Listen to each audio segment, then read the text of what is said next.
CompTIA Security SY0-701 Practice Questions. Question 1. Which security framework is commonly used for managing cybersecurity risk across identify, protect, detect, respond, and recover functions? Option A NIST Cybersecurity Framework. Option B HTML. Option C FTP. Option D DNS. The correct answer is option A. NIST Cybersecurity Framework. The NIST Cybersecurity Framework, CSF, organizes cybersecurity activities into 5 core functions: identify, protect, detect, respond, and recover. HTML is a markup language, FTP transfers files, and DNS resolves domain names. None are security frameworks. Question 2. Which regulation is most associated with protecting payment card data? Option A HIPAA. Option B PCI DSS. Option C SOX. Option D FERPA. The correct answer is option B. PCI DSS. PCI DSS, Payment Card Industry Data Security Standard, establishes security requirements for organizations that store, process, or transmit payment card data. HIPAA covers health information, SOX governs financial reporting, and FERPA protects student education records. Question 3.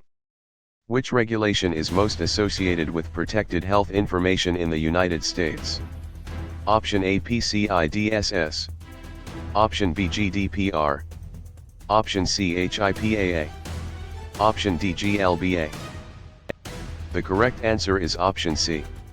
HIPAA. HIPAA, Health Insurance Portability and Accountability Act, mandates the protection of protected health information, FI, held by covered entities and their business associates. PCI DSS covers payment data, GDPR covers EU personal data, and GLBA covers financial data. Question 4.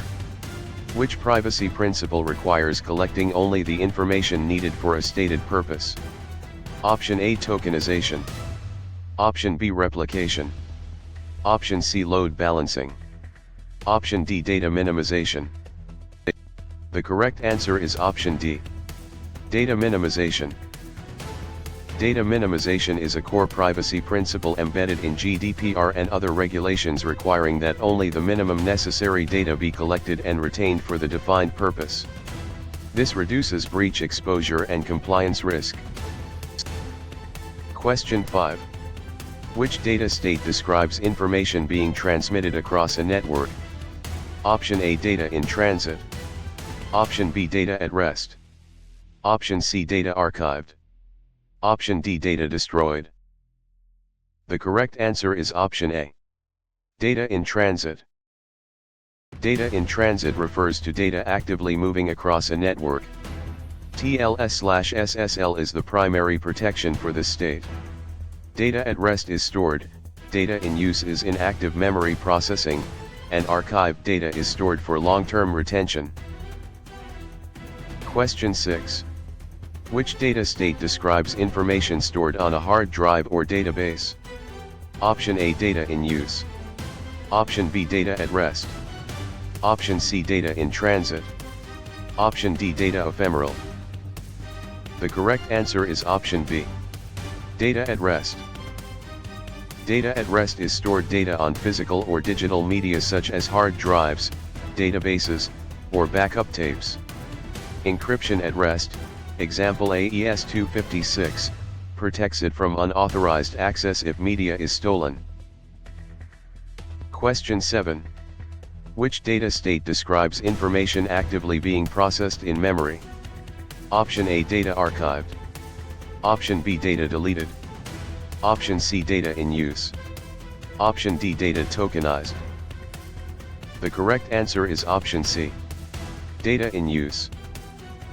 Data in use is data actively loaded into memory and being processed by applications or CPUs.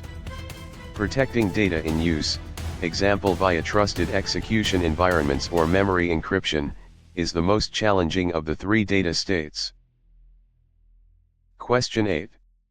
Which classification would typically apply to trade secrets or merger plans? Option A, public. Option B, internal. Option C, unclassified. Option D, confidential. The correct answer is option D. Confidential. Confidential, or in some frameworks, restricted or proprietary, classification applies to highly sensitive business information such as trade secrets, M&A plans, or strategic roadmaps, where unauthorized disclosure would significantly harm the organization. Question 9. Which of the following helps ensure vendors meet security expectations? Option A, third-party risk assessment. Option B, ignoring contract terms. Option C, shared passwords. Option D, public storage buckets. The correct answer is option A. Third-party risk assessment. Third-party risk assessments evaluate a vendor's security posture, controls, and compliance before and during a business relationship, ensuring they meet the organization's security requirements and regulatory obligations. Question 10. Which vendor management activity should occur before onboarding a critical supplier? Option A, delete all logs. Option B, due diligence review. Option C, disable encryption. Option D, remove monitoring. The correct answer is option B. Due diligence review.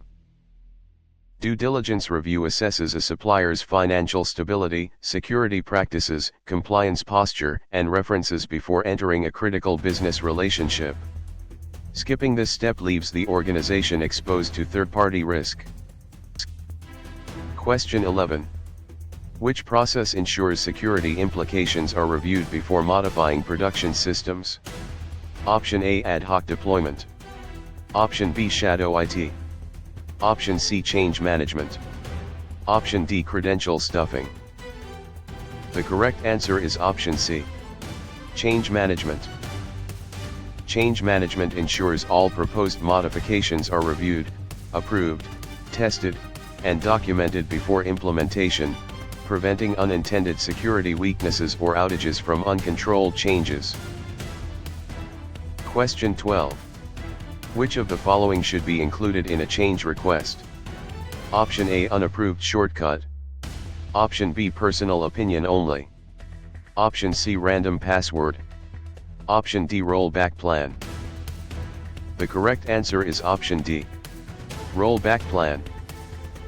A rollback plan documents how to revert a change if it causes unintended problems. Change requests should also include scope, risk assessment, testing results, and approval records to ensure safe and reversible changes. Question 13. Which security awareness topic helps employees recognize suspicious emails? Option A, phishing training. Option B, RAID levels only. Option C, cable categories only. Option D, printer setup only. The correct answer is option A. Phishing training. Phishing awareness training teaches employees to identify suspicious emails, unexpected senders, urgent language, suspicious links, and spoof domains, reducing the effectiveness of social engineering attacks. Question 14. Which metric is useful for measuring whether users report simulated phishing emails? Option A, CPU utilization. Option B, phishing reporting rate. Option C, disk latency. Option D, patch file size. The correct answer is option B. Phishing reporting rate. The phishing reporting rate measures how many employees correctly identify and report simulated phishing attempts, providing a concrete metric for evaluating security awareness training effectiveness. Question 15. Which role is primarily responsible for ensuring data is properly classified and protected? Option A, data processor only. Option B, help desk technician only. Option C, data owner. Option D, external visitor. The correct answer is option C. Data owner. The data owner is a business executive or manager accountable for a data set, responsible for classification decisions, defining access controls, and ensuring data is appropriately protected. Data custodians implement the controls technically. Question 16. Which role processes data according to instructions from the data controller? Option A, data owner. Option B, data custodian. Option C, data subject. Option D, data processor. The correct answer is option D, data processor. A data processor handles personal data on behalf of and under the instructions of the data controller, as defined by frameworks like GDPR. The data subject is the individual whose data is collected. The data custodian manages technical storage. Question 17. Which disposal method is most appropriate for highly sensitive paper records? Option A, cross-cut shredding. Option B, throwing in normal trash. Option C, leaving on desk. Option D, recycling without review. The correct answer is option A, cross-cut shredding. Cross-cut, or micro-cut, shredding destroys paper into small pieces that cannot be reassembled, making it appropriate for sensitive records. Regular trash and unsecured recycling leave information vulnerable to dumpster diving. Question 18. Which secure media sanitization method makes data unrecoverable by physically destroying the device? Option A, quick format. Option B, shredding. Option C, file deletion. Option D, renaming files. The correct answer is option B, shredding. Physical destruction, shredding, degaussing, incineration, makes data unrecoverable from storage media.